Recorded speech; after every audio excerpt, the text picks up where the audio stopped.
Rhino,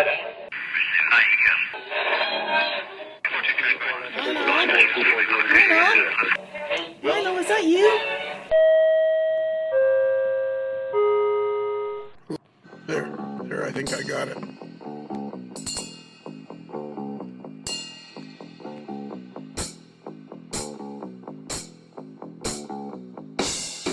What is Derek? Where's Derek? What is Derek doing? That could be like a whole show itself. What's Derek doing? Where's Derek and what is he doing? He's not doing. Yeah, he's not here. Exactly. He said, I'm out for tonight. And I said, okay, swung on a high fastball. Wow. High cutter inside, high heat inside. What do you, just before we turned the cameras off, David, you looked like you were painting something. Yeah, I am working on a 72nd scale Sherman tank. Well, I do a lot of airplanes, and one of the trips that I made at the hobby shop over the summer, I figured, hey, I've never done it. I haven't done a tank in a long time, and I wanted to keep it in the 72nd scale that I do. So, but actually, the reference number that I'm going to use for this was one of the tanks that was built by Pacific Car and Foundry during World War II. So I thought that was a cool little nod to the railroad world. So you were at this is the way you said it. I build planes, so I bought a tank. Yeah. So the sentence was complete in my head. It just didn't make it to my mouth. And do you build it? Do you do any train stuff? Yes, I do. Oh, okay. Just not right now. Are you still trying to decide what your layout's going to be? I have decided what scale I'm doing. I'm going to stick with HO scale because I have so much of my Proto Freelance equipment finished from my previous layout. So I'm going to do my Omaha and St. Louis Railroad. The previous layout was in downtown Kansas City, but I'm going to go a little bit farther east and do something a little bit more towards central Missouri. So I have a couple towns picked out and a basic track plan idea. Now I'm just sort of doing a couple things, and then I think about it, and then a month goes by, and then I revisit it and kind of putz around with the track plan on my computer. So putz around? But yeah, I'm gonna do HO scale. Okay. How do you putz around? You just kind of move the mouse around and click a few things, and it's like effing around, just nicer. Yeah, just putz. All right. So tonight we're going to talk to a fella named John Symanski. And the best part about this interview is I hardly know anything about John, other than his name is John and his last name starts with a Symantz and ends with a ski, just like one of my guys that works for me. So I'm guessing he's of Polish descent. But he has a lot of the same friends on Facebook that I do. Mr. Renzetti, Eric Nielsen, Daniel Banks, Scott Lister, Chris Wayman, Bruce Wilson, Chris Atkins, Roger Coleman, Craig Drenkow, And so I thought, okay, let's talk. So somehow we met online at one of our Patreon chats. And I said, hey, you want to be on the podcast? Because he lives in New Mexico. And I don't think we've ever talked to anybody from New Mexico. No, I don't think we have. No, that's what we need is we need a map of North America. No, we need a map of the world. The world. Jeez. And then we color in like the different states, or in Australia, I think it's different. I don't know what they call them in Australia, because in Canada it's provinces, in America it's states. I wonder what they call them in. So we need a map of the world, a flat map of the world that we can color in. It would even be better if it was virtual on the computer and we can put it on the website. Yeah. Actually put them in the town they live in. Yeah, but then you're not. Sounds like a lot of work. Yeah, that's. Couldn't we just stick with? Get Derek to do it. Get Derek to do it. He's a computer guy. Couldn't we just stick with coloring in the states? Yeah, we can. Yeah, I think that's enough. Put a number next to it. Because 75. Here we are. We're going to talk to a fellow from New Mexico who we've never talked to anybody from New Mexico. And actually, if we keep talking long enough, I know where you're going with this. Yeah. The hour will be up, and we will never have talked to him. That's perfect. Yeah. Don't you love it when a plan comes together? Yeah. All right, John, come on into the studio and let's get started. Okay, thank you. Glad to be here. All right, scratch your microphone just to make sure that it's working. That's the quietest scratch I ever heard. Yeah. It sounds like he's in Mexico. How about that? Is that any better? Well, it's not any worse. I don't know if it's any better though. Okay, I'll fix it. Oh, he's gonna fix it. That's perfect. I love it when the guests just fix stuff. Oh yeah. Well, he's got the pedigree for it. Does he? Well, you sent us his bio. Right. I didn't read it. What kind of pets does he have? I didn't read it. Did you read it?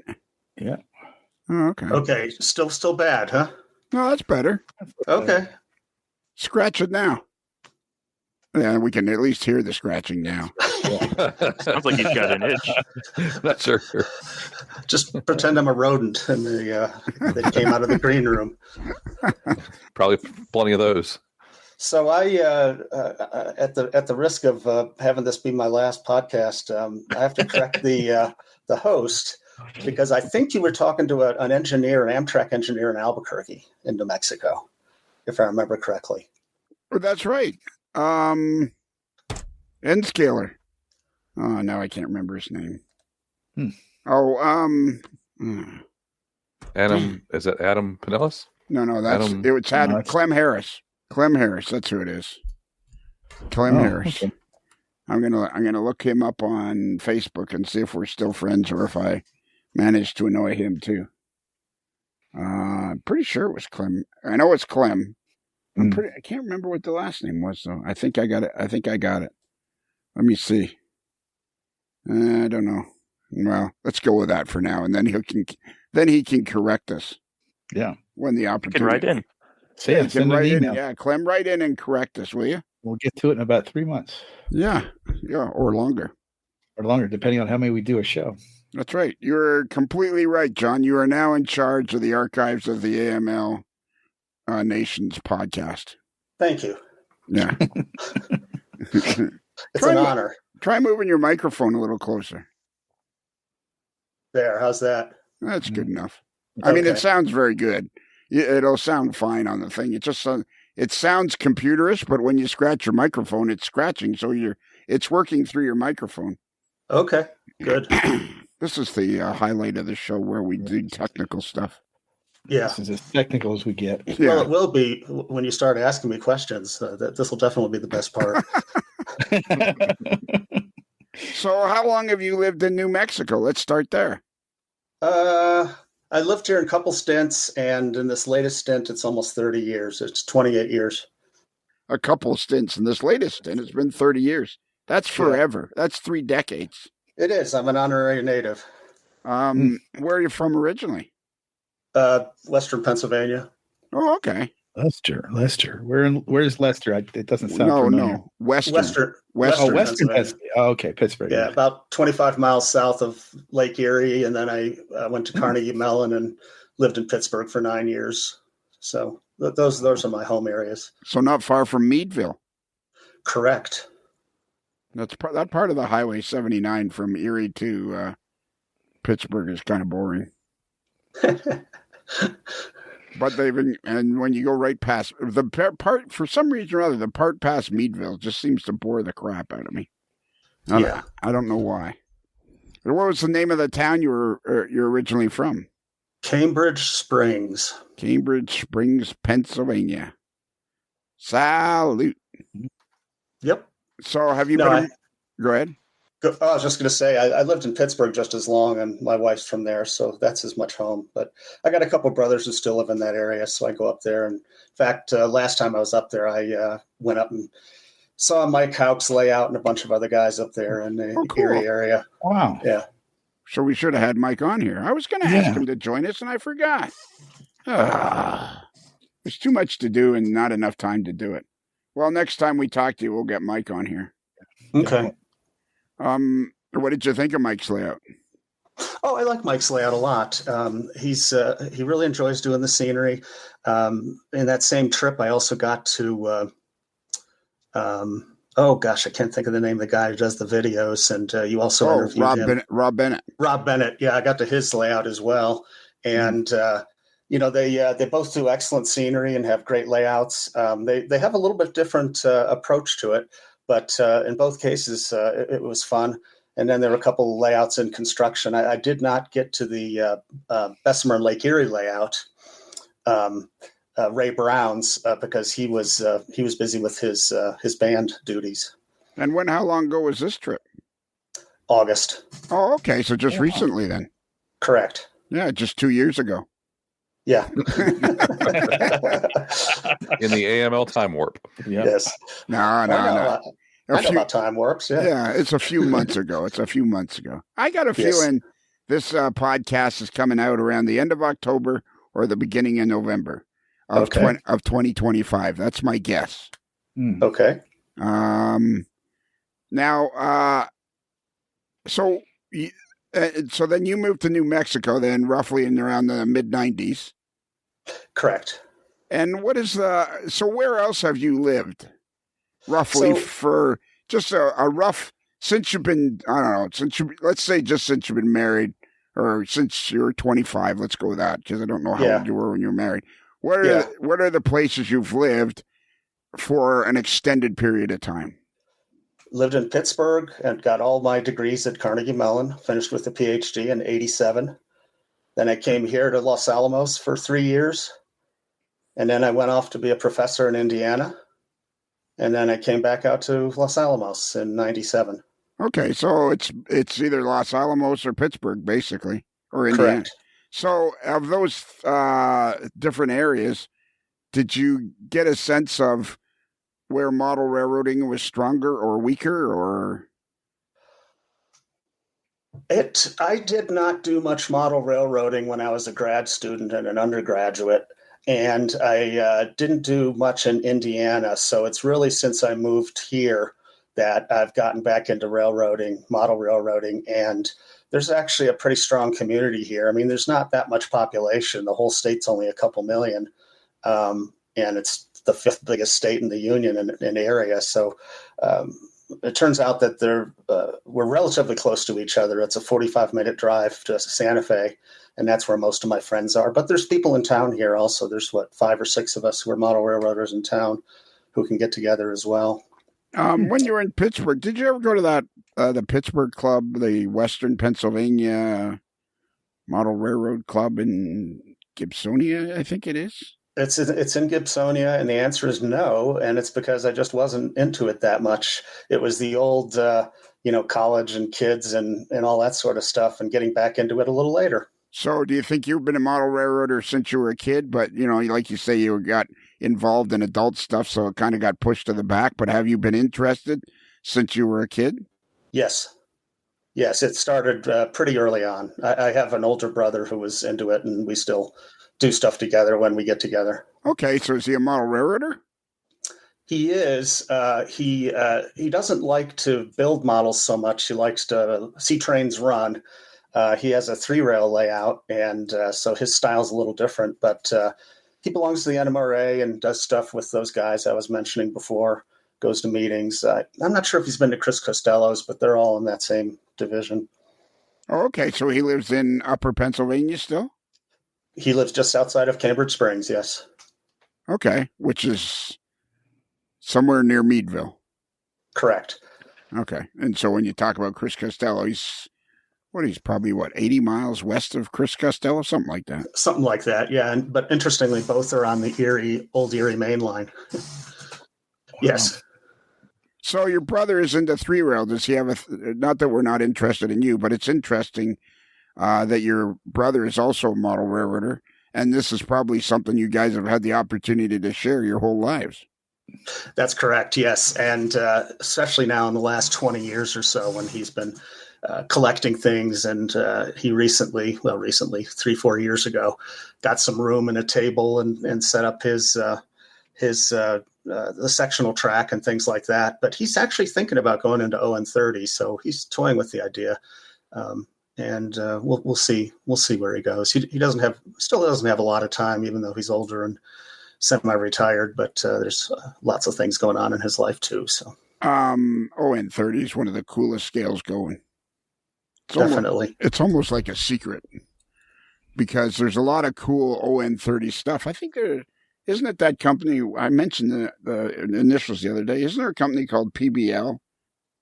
PBL's heavily into S scale, and there's like American something or other that does a lot of ON30, as well as Bachmann does a lot of ON30. Oh, okay. Okay. I see it now. PBL is into here they are here. They're into S scale. Yeah. Look at that. Wow. Hey, Lionel. Hey, Kelly. I wonder if White Rose Hobbies has 3-rail and S scale and that's a great question. That is a great question. Because aren't they all great? Not from Kelly. Not from Kelly. No, not for me. With Kelly, it's pretty much hit and miss. A lot of misses. Yeah. For the 11 years that Kelly's been involved with the podcast, pretty much since the start, to be completely honest and fair to Kelly, I think he's had 3 good questions. That's true. And they all were on the first day. Yeah. And they turned into the Kelly questions. I was going to say, that can't be true. There's a whole lot of questions that we attribute to Kelly. Have you ever listened to them? Well, 3 good ones. Yeah, you're right. Yeah, there you go. See? You're right, Kelly. I bet you White Rose Hobbies does sell O-scale 3-rail. I think I've seen it on there.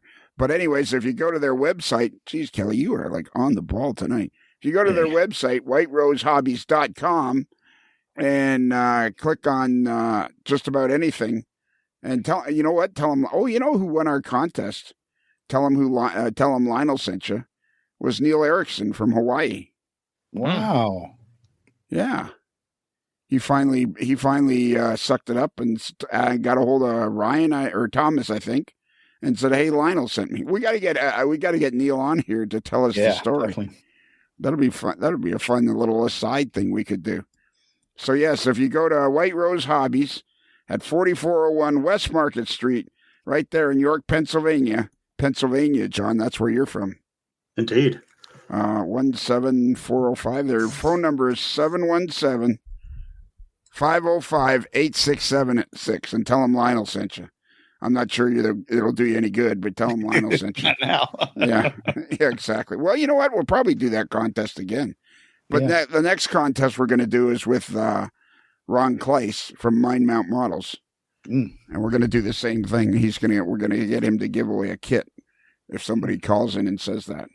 But Lionel sent me. Oh, yeah, exactly. We'll do it all across the globe. I have a lot of questions, John, but I'm trying to be very polite so that I'm not rude. Okay. So where do you live exactly? Not exactly, but basically exactly. Where do you live in New Mexico? Los Alamos. And I see Albuquerque. Where's Los Alamos in relation to? It's about as the crow flies, 60, 70 miles straight north. As the car drives, it's closer to 100 miles. Okay, so it's north of Santa Fe? It's mostly west of Santa Fe, a little bit north. Los Alamos. I see Santa Rosa, maybe in Santa Fe and Clayton and Rayton. Yeah, if you're in Santa Fe, go to the left. To the left. Oh, okay. Take a left at Santa Fe. Make a left at Santa Fe. Okay. Albuquerque. I know where you're going. What's up, Doc? Yes. Have you ever been to Pocosa Springs? Oh yeah, Pagosa Springs, nice. It's on the way to Durango, and it's a little bit north of Chama. Chama's about an hour 45 from my place. How big is Los Alamos? 20-some thousand. It's actually landlocked, even though the land is all open around us. But some of it belongs to Native American pueblos, some to the Department of Energy, some to the Forest Service, and so it turns out that it can't turn into a sprawling town because we've got all this open land around us. I can't find it on the map. I see Cuba and Nageezi. Cuba's on the other side of the mountains from us, so you've gone too far. Yeah. All right. Maybe you got a map that's Cold War. Yeah. Oh, I see lots. Look for Soviet targeting spots. Like everybody's heard of Los Alamos. Why can't I find it on the map? Oh, that's right. It's not on a map. It's hidden. It's top secret. I'm sorry. Yeah. Well, just turn your lights out, Lionel, and it will glow. You gotta change your VPN so you can see it. Oh, that's right. He's in Canada, so they're not going to allow him to see it. Am I crazy, or should I be seeing it on a map? You should be seeing it. It's right on the front edge of what's called the Jemez Mountains. What highway is it on? Oh, there it is. I found it. Woo! We exist. It's hit, right. It's very close to Santa Fe.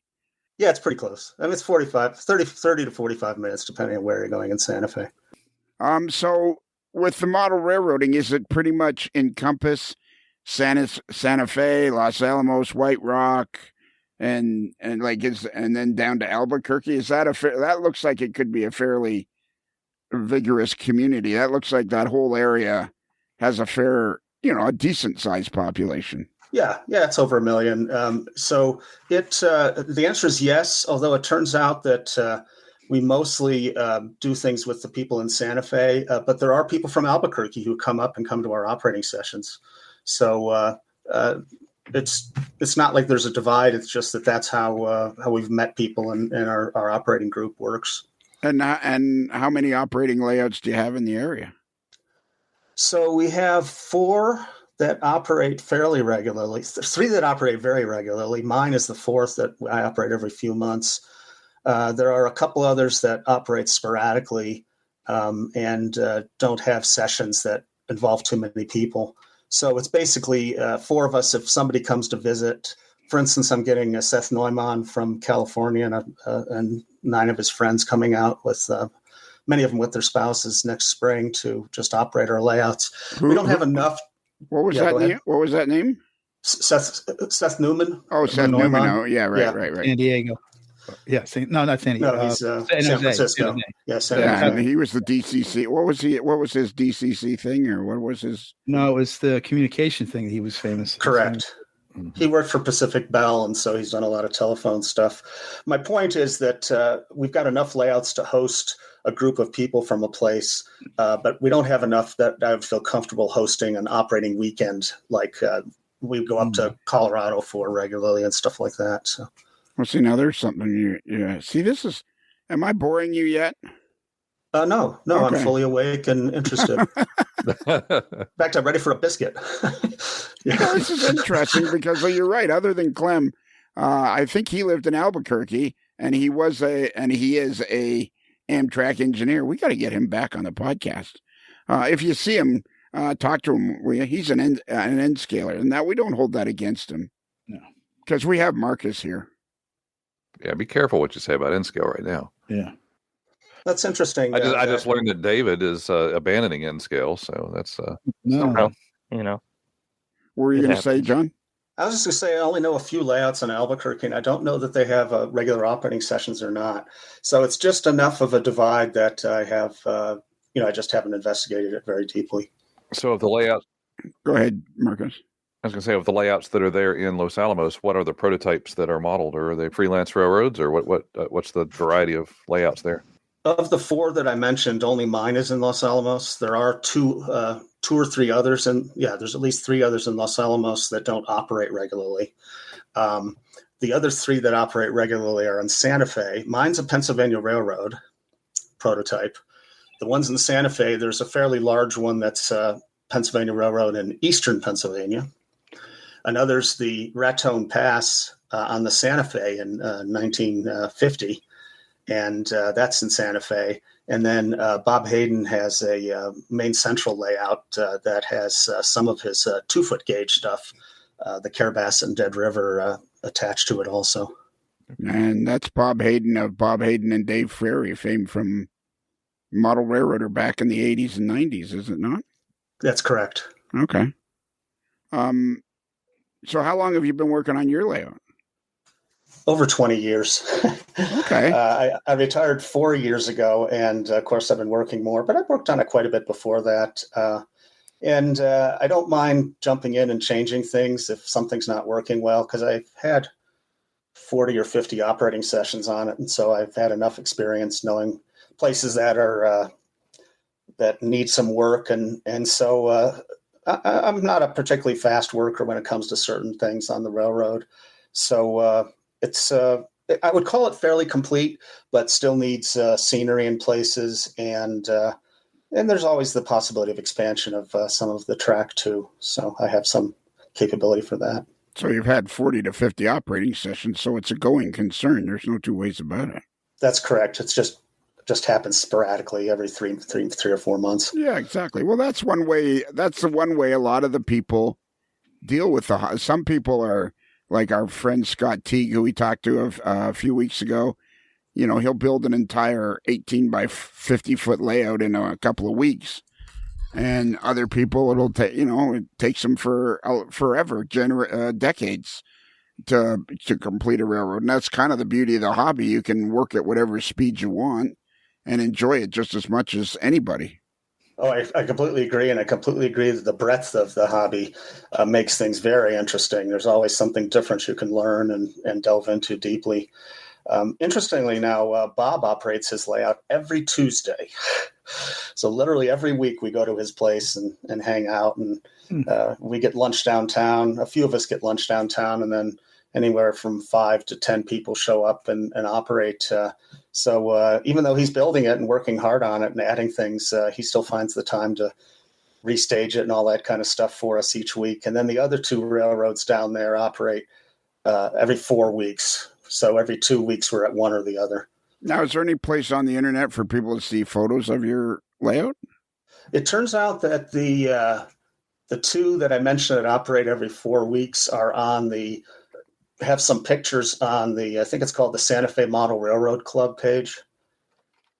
And one of them was, yeah, go ahead. I was just going to say, but I'm interested in your layout. My layout has no pictures out there other than occasional things that I have posted, but I did put it on layouts.com or whatever that is, and I've been telling myself I need to get some pictures out on that. So I don't have a Facebook page. Okay, I kind of already figured that, and I wasn't gonna admonish you just yet about that. But is there a particular reason there's no pictures of your layout, or is it just you never got around to it, so it's not that big of a deal? Pretty much never got around to it. I don't post a whole lot, and just I do other stuff. So have you ever thought about, like, I understand why people? I think there's John. Yes, sir. I think you may have shown up on a historic night. Oh yeah. Or day, whenever, or the morning, whenever you're listening to this. If you're listening to it on your way to work, or it's the middle of the afternoon, or it's 2:00 in the morning, and you're working on your layout when everybody's gone to bed, I believe you may have. What's that? A historic moment. Historic moment. Yeah, I think this is a historic moment. I don't think I've ever said this to anybody when I've been beating them to death about having a Facebook page. Because as you're talking, the thing that I find unsettling about talking to you is that you're an educated man, and I'm not. You're just my dumb brother. It's no problem. Yeah, exactly. I'm this is a perfect situation. Wow. If you just think of me as your dim-witted brother, you're going to be happier. And I love it. Yeah, sure. Exactly. So I'm always pestering people to have a Facebook page, but I understand that a lot of the people don't necessarily want to get involved with social media. And as we were talking, and I was going to say something about a Facebook page, and we were both kind of going down that path of you really are not a social media guy. I had this brilliant idea, absolutely. This is like a historic moment, as David says in the podcast. I'll call the Nobel Committee. Okay. Call them. Yeah. Give them a Leah. Write this down. Yeah. Write this down. Yeah, we got a guy with a high school education that had an idea. Maybe you'd be interested. A website, a simple web. They're so easy to make websites nowadays. That's not social media. It's a website. It's for people to find your layout, look at some pictures, it's not a big deal to make a website anymore. Yeah. And that is not social media. That is doesn't give people any indication of your personal life. It's strictly about your model railroad. Yeah. No, I'm not against it. It's just a matter of getting around to doing things. I take pictures and say, oh, I'm going to send these out to family, or I'm going to post them or do whatever. And then I'm like, oh, yeah, I was going to do that 3 weeks ago, wasn't I? Okay, so it sounds like you and I would get along really well. I have a ton of great ideas that never That's right. never develop into anything. Yeah. So, but I would somehow we got to figure out, get a few, because if it's operated 40 or 50 times, people are going to be interested in that. Okay. Okay, well, you're encouraging me. I'll definitely start taking pics, particularly to post, so that I know that this is something that'll go out in the world. Yeah, and you could even just put them on the fans page. If you just put them on the AML fans page, that would be a place to put them. Yeah. But people, that's the one thing I find. Who was it? Mike Houck, I think, said? No, Rob Bennett said, the best layouts out there are the ones you don't know about. And I think there are a ton of people out there who have layouts that are beautiful that just nobody knows about. Yeah. Because the hobby can be for lone wolf, but it's not really intended to be that way. No. And I very much enjoy my time with the guys, every Tuesday, and I go on the Wednesday calls sort of half the time, and there's a Thursday call for the people back in the Erie area that has Chris and Mike on it, and so I like those kinds of things, no question. Absolutely, I think you would enjoy. I think for you, sounds like a simple website is the way to go. Okay, and hopefully you'll get that done by the weekend. Okay. I'll hack it up. So if you've operated your layout 40 or 50 times, what's the size of it? It's about 13 to 14 because there's a jog on the wall at one point by 24 room. I added on to the house to give myself some nice working space. So I've got a nice 16-foot bench that I use, and it's got cabinets and all that stuff. And the reason I mentioned that is that there's a staging yard that has crept into there, so it's a little bit bigger than my one room. I'm using some of the other room. It's got 2 levels at one side, and otherwise a large peninsula, and then the 2 levels. Okay. See, I'm trying to envision all this. I have a question for the room. We have Marcus here. We have David here, who's building when he's not model railroading, he's an avid airplane modeler, and he's modeling a tank right now. So we're a little confused on that whole situation. Thanks for asking. Yeah. And of course, Kelly, the modeler, simply known as Kelly. So I have a question for the group. And I think this is what I've always been trying to beat at is I find that when you just talked about your bench and some of the things, I find it inspirational when you see photos of what people are doing. Marcus, fill me in on that. Yeah, I think it gives you something to strive for. I like to post things that I do on my layout, even if it's not much, and people have told me that it helps them, and they'll start posting things on what they do. I think it adds to the momentum that people have sometimes in getting things done if they see what other people are doing. So it's good to share it, no matter how small the progress is. Exactly, and it gives people ideas. I think pictures of workbenches are fabulous because that gives people ideas about, I could do that like this guy has, or I could do that like that. What do you think, David? I 100% agree. I think it's nice to even have on your own phone or however you're taking pictures just to see the progress of your own work too. Mm-hmm. It's nice to look back at that stuff. So no, it's nice to post and keep people updated. And it's so easy nowadays to take photos and post them. Yeah. Kelly? And I would like to add, okay. I just want to add real quick, there's a Facebook group specifically to modeling workshops where you just post photos of your workshop, not so much of what you're building, but to get ideas of what how you could set up your workshop for the workflow. So why have you never told us about this before? Yeah, really? Because we've never had this conversation. Holding back information. That's what's you're holding back information, valuable information that we could be using. So the Facebook group is called Scale Modeling Workshops. And it's pretty much like it says. You post. You are just talking about infrastructural things that you're doing in your workshop, not so much of what's on the workbench, and sharing ideas and stuff. Now we're at the most interesting part of there. It is scale. Oh, it's private. No. Now I got to ask to join the group. But it's got Scale Modeling Workshops, and it has almost 19,000 members. Yeah. All right, I'm going to hit. I don't like joining Facebook groups only because I can't keep track of them all. But I've just put in a request to join the group. Your membership is pending approval. Since I have had many wannabe fashion models attempt to join just to be sure, you do realize this group is about plastic scale modeling shops and not fashion modeling, right? I'll put yes. I'm going to put yes. Another fashion model has attempted to join just now. No, I'm going to put yes. Yes, He's got good hair. He's got good. Include a picture. I include a picture. Yeah. I'm an HO scale modeler. I'll put that. All right, that's should do the job.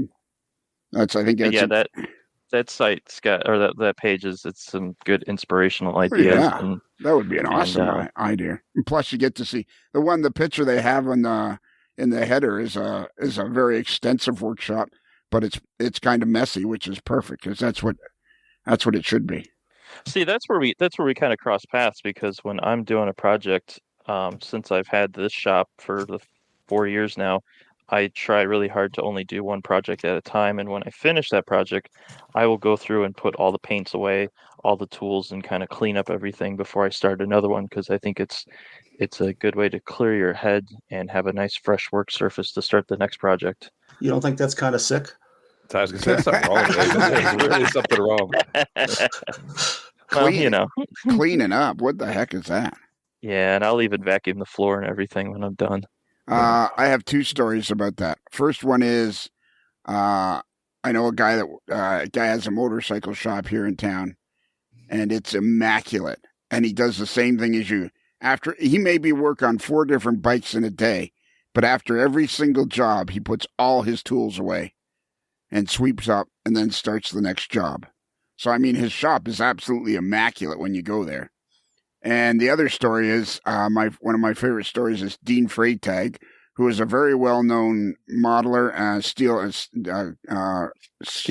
steel mill, specialized in steel mills, and very, very well-known.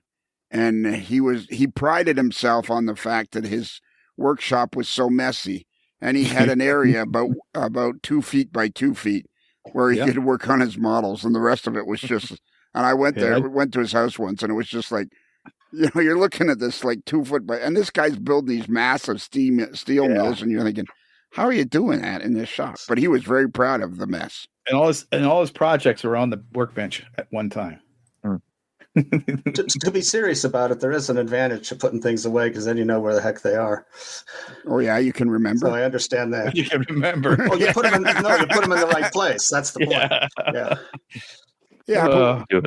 But what about that? What about that nut and bolt that you used once to do X, and you're thinking, I'm going to use this again? Where do you put that? Oh, you put that in the nut and bolt bowl. Yeah, exactly. That overflows after a while. That's fine. Yeah, exactly. I love this. I love doing this podcast because look at that. We've been talking for 42 minutes and talked about a great wide range of subjects. And now I've discovered the scale modeling workshops because David refused to tell us about it. I guess you know what it is, Kelly and Marcus. He didn't want our modeling to get as good as his. So he figured anything he could do, any information he could keep from us would be advantageous. Yep. My secret's out. Yeah, there you go. All right. So, okay. So now I'm interested in the fact that you operated on your layout 40 or 50 times. So it must be relatively complete then. Yes, the track has been complete. Like I say, if I find areas that are misbehaving, I'll go across the layout and I'll look at something and I'll say, That track isn't up to my current standards. It may have been good enough for me back in the day, but there's something here that I don't like, and I'll go ahead and raise that to the next level. But yes, other than things like that where there's repairs being made, it's the track plan has been pretty solid now for 5, 6, 7 years, something like that. So yeah. And you like working in electronics?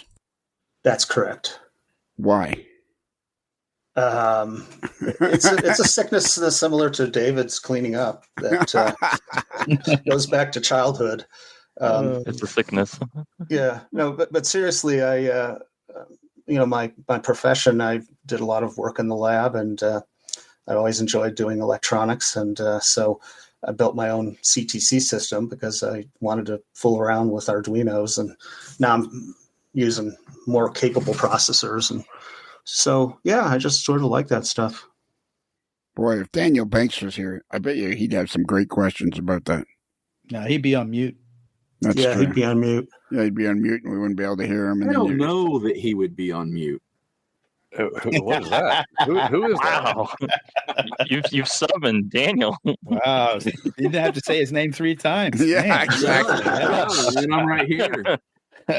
He came out from the cornfield. Yeah, Daniel. Are you on your It microphone? is spooky month, so that's what happens. Yeah, I don't think you're on your microphone. Yeah. Oh, I am not. Hold on, I will fix that. Oh, man. Rookie. Got his headset again. See? Yeah, he's lost his headset again. He can't find his headset.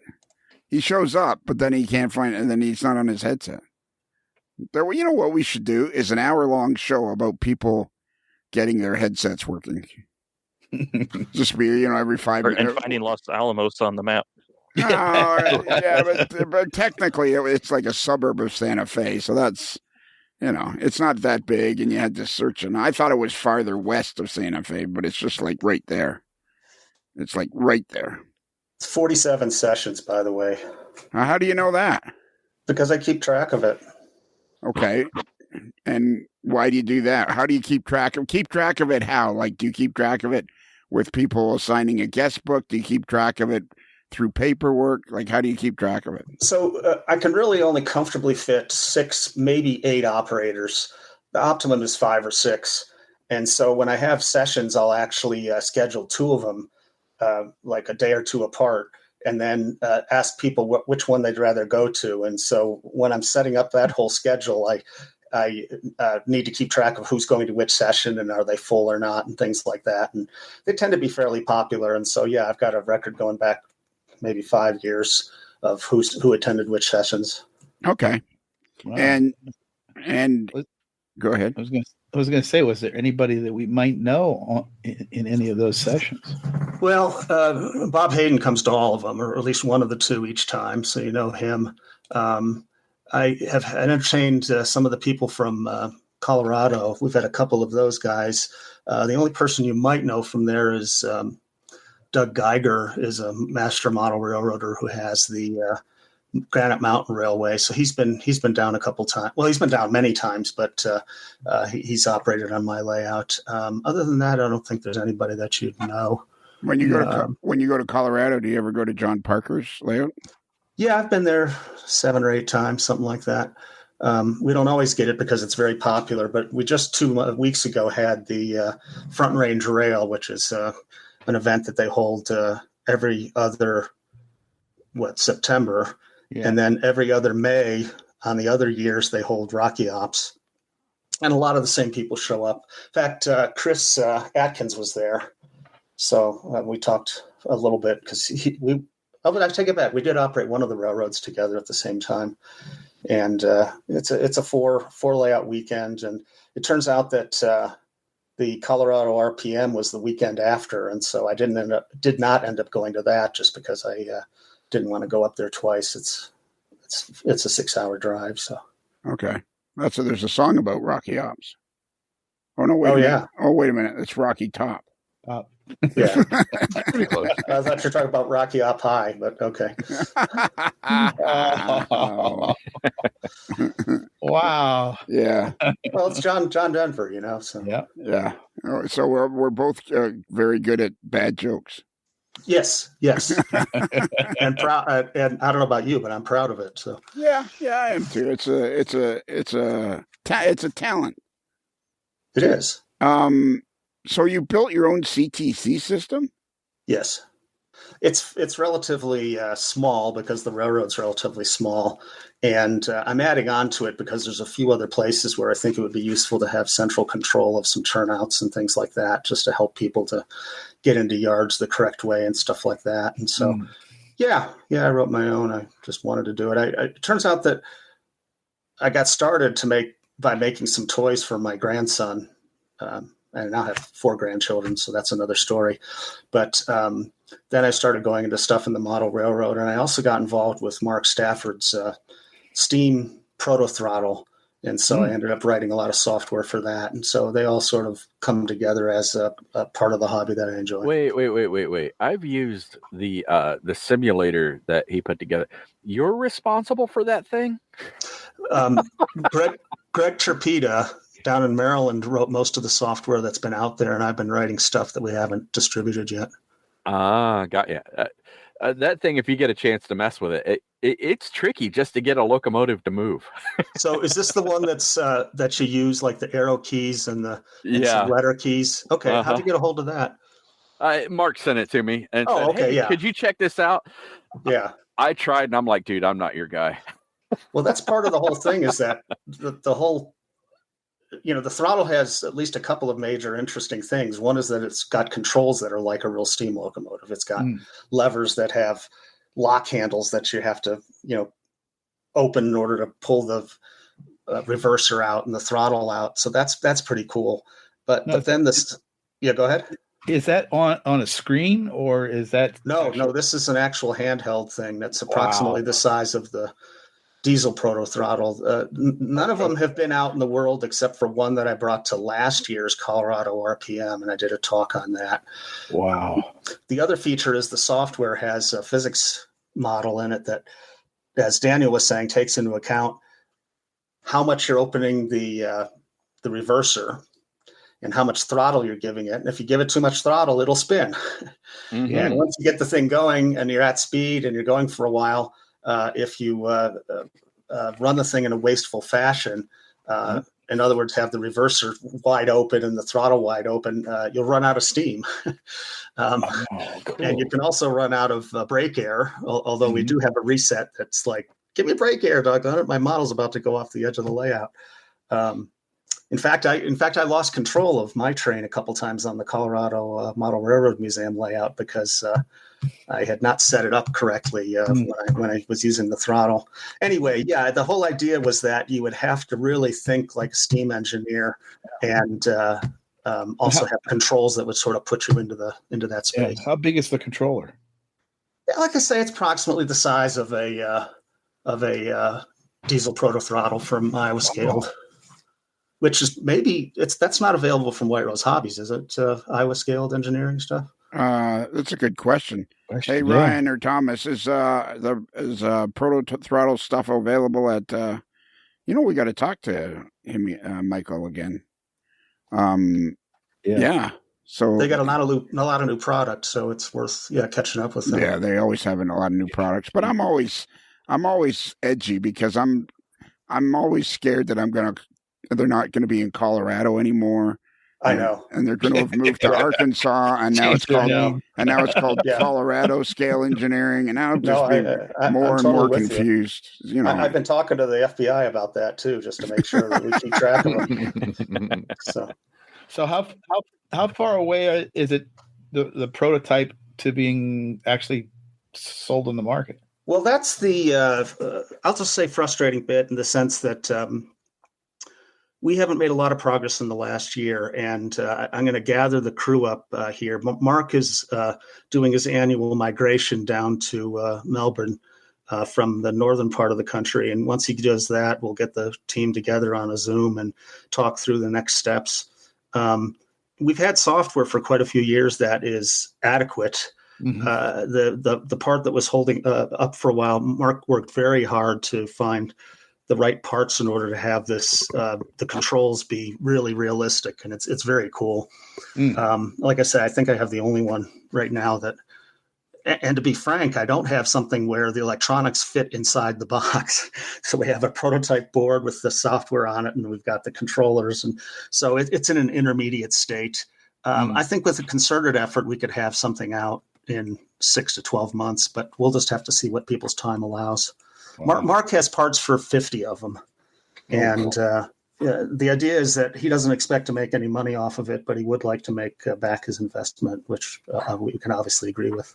And we speak of Mark Stafford. Is that who you're talking about? That is correct. Yeah. Whom I met on the Wednesday night chat, by the way. Oh, okay. Is that how you got involved in the Steam Proto Throttle?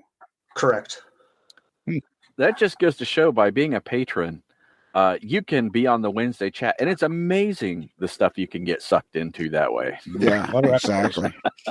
Good and bad. Oh, yeah. There's no qualifier on that.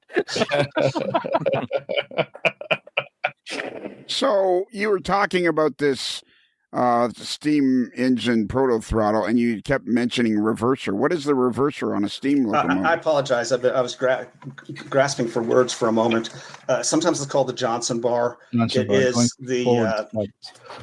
the thing that you use to tell the locomotive to go forward or backward, hence reverser. And it also is the middle is off, and then as you go in one quadrant forward, then you're the further forward you go, the longer steam is admitted to the cylinders during the cycle. So when you start out, you put it into the furthest forward position, which means you get a lot of steam into the cylinders, and you can get a lot of power out or attractive effort to get things moving.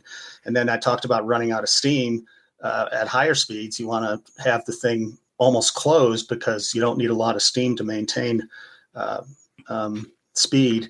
You use no, wait, I think it's the other way around. You open the throttle all the way, and then you use the reverser to monitor how much steam, to dial how much steam you put in to maintain speed or to start slowing down and stuff like that. So, yeah, it's the thing that controls the valve mechanism in the front of the locomotive. So, Kelly, now you guys have a steam locomotive over there at your Medford Park. Yep. Actually, there's two of them right now. Yeah. And do they have Johnson bars? Yep. They have all the valves and everything. And then we have valves. You have to regulate the amount of propane going into the firebox. You got to regulate the amount of water that's going into the boiler. And you got to watch your draft to make sure you're not getting too much draft. You don't want it to overheat and lose your heat. Have you ever operated the steam locomotive at the? I've operated it 4 or 5 times. My first operation was I was told to get on it, move this bar, and go forward. And I went forward, and he said, "Okay, now stop it." Okay, and I back it up, and I backed it up. And then the second time I went out, he says, "Here, go." And I'm still not. I'm hesitant to become proficient because I got other things that I do, but. It's really fun because you're not sitting there just pulling a throttle and saying, "Here I go," and you're basically listening to the locomotive to make sure that there's no, there's a lot of metal on metal parts. You're listening to the sounds to make sure there's nothing wrong. You're making sure you have enough water in the water glass. You're listening to the chugs. You're anticipating going up hills, anticipating coming down hills. It's kind of neat, and it's hot. It's real hot.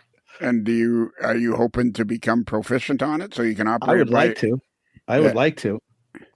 And I just need more people in the club to delegate other duties that I currently do, and I can. You got to stop firing them then. Yeah. No, we're not. We haven't fired anybody yet. Okay. You have. So you fired a whole family. You told us. Yeah, that was years ago. Okay.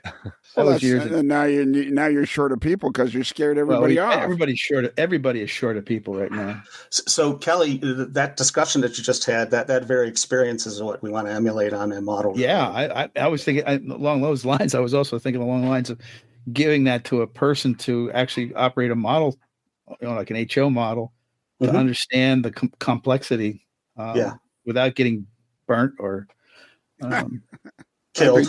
Killed. Boiler explosion or anything. Boiler they won't explode. The boilers won't explode. Why not? Have you tried an experiment? No, we haven't tried an experiment, but the relief valves will pop way before anything like that will happen. And you basically just turn the fuel off, and you're done.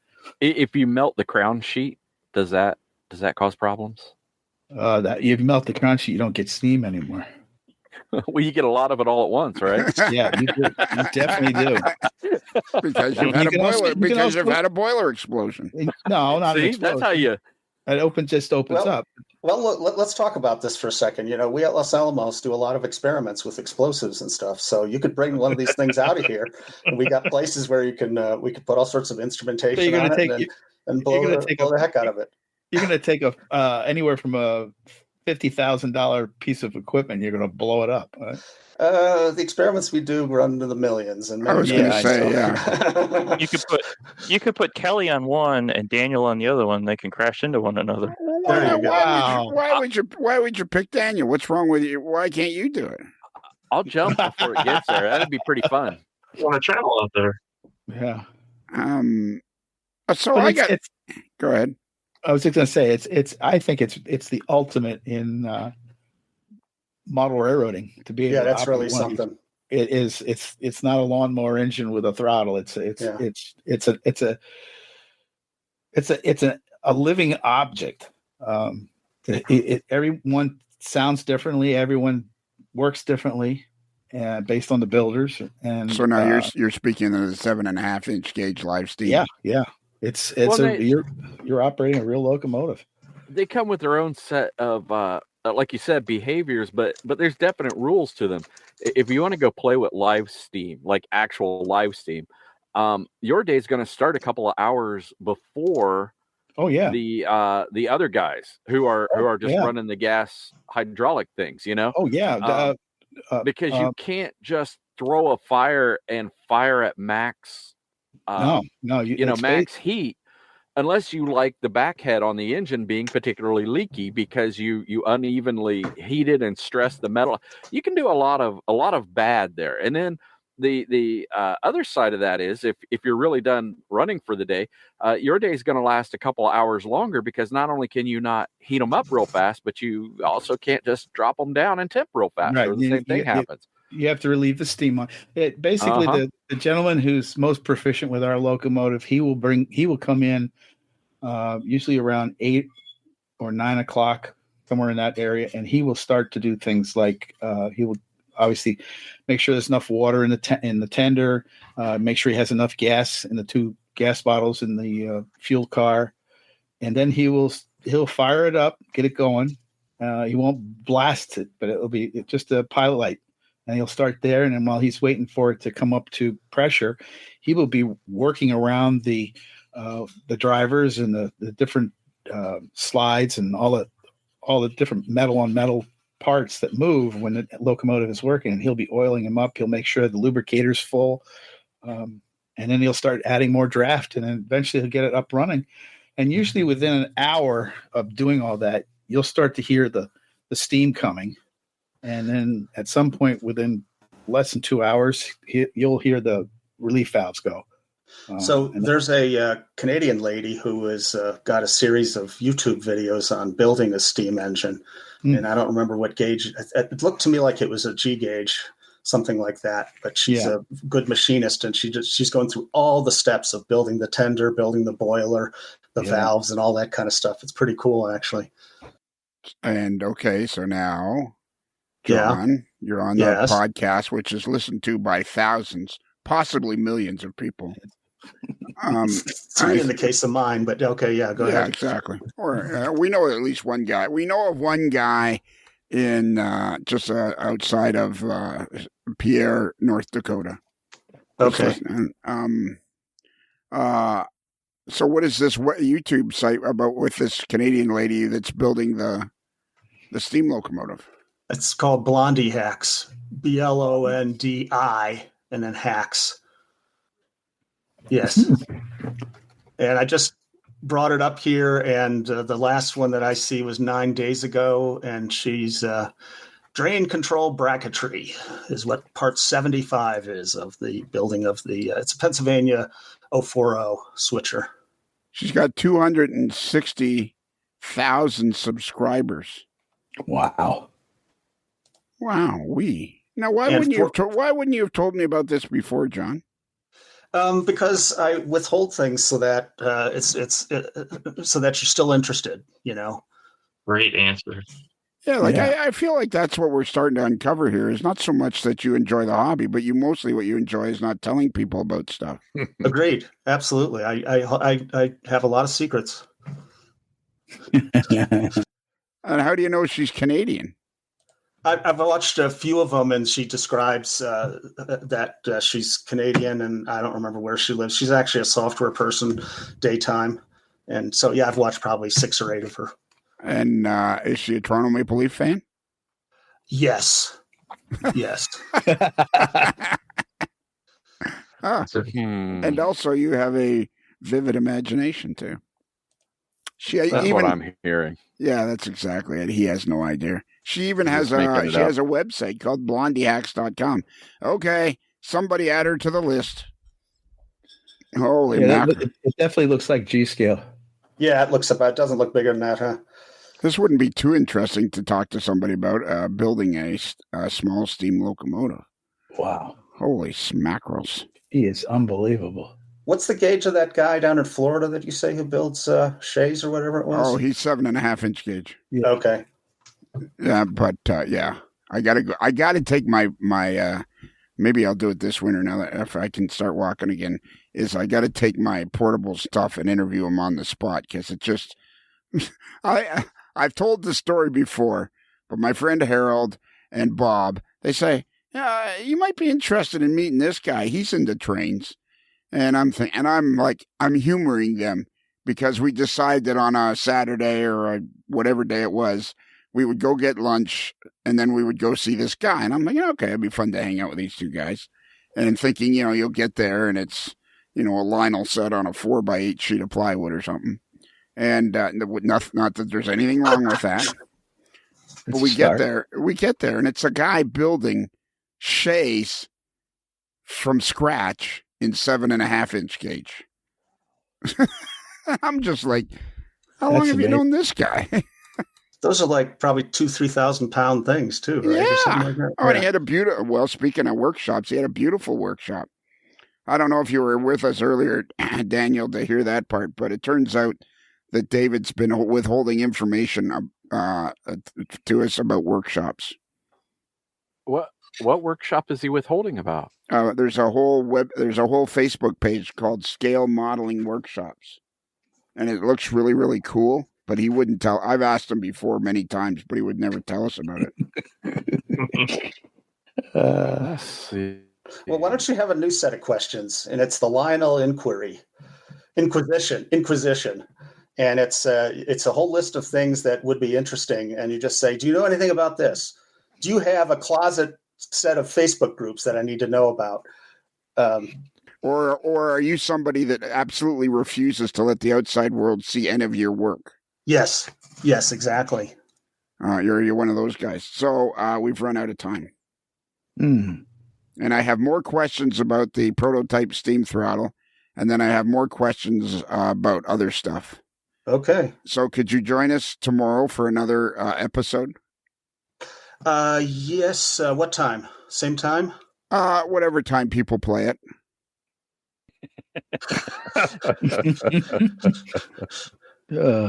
Okay, so this is so now we are creating an illusion. See, we're saying that tomorrow there's going to be the companion episode to this one, which will be Tuesday of some time, and you will have joined us the following day. Yes, merely to entertain the thousands and millions of people around the globe. It's just time dilation. It's just relativity. I know about that stuff. Yeah, no problem. Marcus? Yes. If I've said it once, I've said it 1,000. Back me up on this. If I've said it once, I've said it 1,000 times. one of the most important things about the podcast to remember is time dilation. Yes. That's right. Every week when you send us the invitation to join, we talk about time dilation, and That's very good. I'll lecture on it next time. How about that? that's right. Kelly, can you give out our email address? Yes, I can give out the email address. Our email address, if you want to reach us, is modeler'slife@gmail.com. That's modeler with one L like Berkeley, not two L's like Los Angelos. Los Alamos. Alamos. That's Alamos. Good one. So close. That was so close. So close. I had it too. I'm going Well, Angeles would have worked too. Los Angeles would have worked too. No, it's got to be something that's related to Yeah, Okay, exactly. Okay. This is kind of like Kelly's come in to kick a 40-yard field goal to win the game and the championship, and he misses by 30 yards to the right. Yeah. No, but he's gotten really good at this, though. I've been listening. Lately. No, not lately. Better. Getting better. I guess your idea of good and mine are two entirely different scales. Or the kick just bounces right off the goalpost, right? Yeah, exactly. Yeah. Someone removes the football in front of him. Well, the problem is once time dilation gets involved, the whole thing goes to pot. Yeah. Incongruity hurts too. So yeah. Yeah, exactly. Boy, does it ever? David and I talk about that all the time. This is bad. You know what? I was late because I was hanging out in another time dimension this evening. So yeah, it happens. Cool. And don't forget. So if you didn't catch that email address, if you go to our website, amodelerslife.com, and you'll see a contact form there that is created by our one and only Derek, and it comes right into our mail slot. And we now know that it's not spam; it's actual mail, so we don't delete it. We actually read it on the air, and that's fun. And also, please don't forget, if you need any kind of hobby supply, please go to whiterosehobbies.com and tell them Lionel sent you. Ask for Ryan or Thomas and tell them Lionel sent you. Now, unfortunately, our buddy Eric Nielsen, a.k.a. Neil Erickson, has won the latest prize from those guys, but maybe we'll do it again in the future. And let's see what else. Oh, yeah. And if you like this podcast, for just a few cents a day, you can have twice as much podcasting week. You could, in fact, listen to the companion episode of this one where John comes back tomorrow. He gets a room at the local Hotel 8, and then he comes back tomorrow to the studio, and we do a companion episode. And where was I going with that? Oh, yeah, that's Patreon. And then if you move up to the T-shirt level, then you're in the game of, hey, dude, where's my shirt? Which is sweeping the globe. Daniel, do you have any news about that? I do. Like, hallelujah, and past the peanuts, the bag arrived on yesterday and contained shirts and an ample swag bag. I was amazed, as was my wife and daughter. The backlog has been cleared, at least as far as I'm concerned. Was there anything else in there besides shirts and swag? There was ketchup socks. A pair of ketchup socks. Oh, Heinz ketchup socks. Oh, okay. All I can say is when I was so excited when I got my T-shirts that I almost posted on Facebook.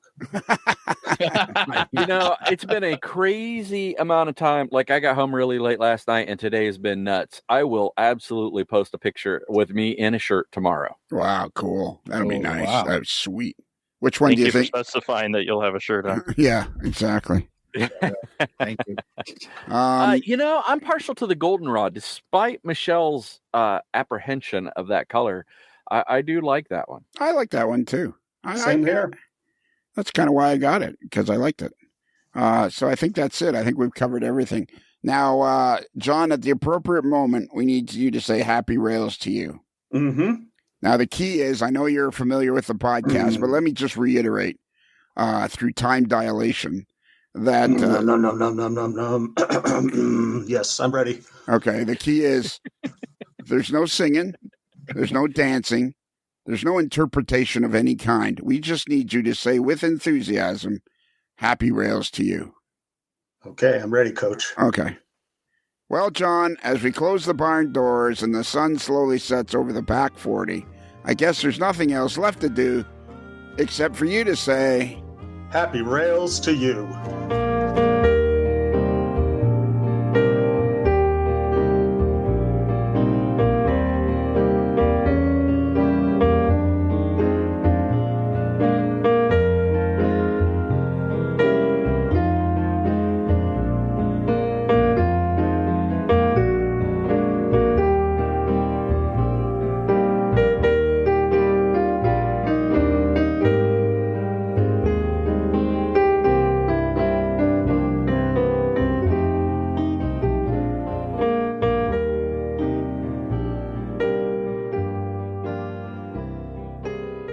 While in Busted Knuckle, guests of a Modeler's Life podcast stay at the Casa del Sol Motor Court and Inn, where late night dancing at the Rumba Room is a magical event to be experienced.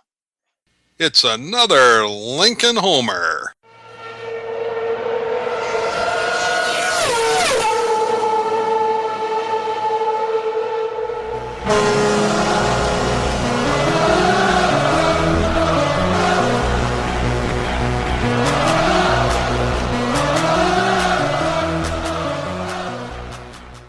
wow, that was a good one. That was Enthusiasm. That good. was There was very definitely enthusiastic. enthusiasm there. That's It right. wasn't over and it wasn't under. It was perfect. Yeah, that's right. Yeah.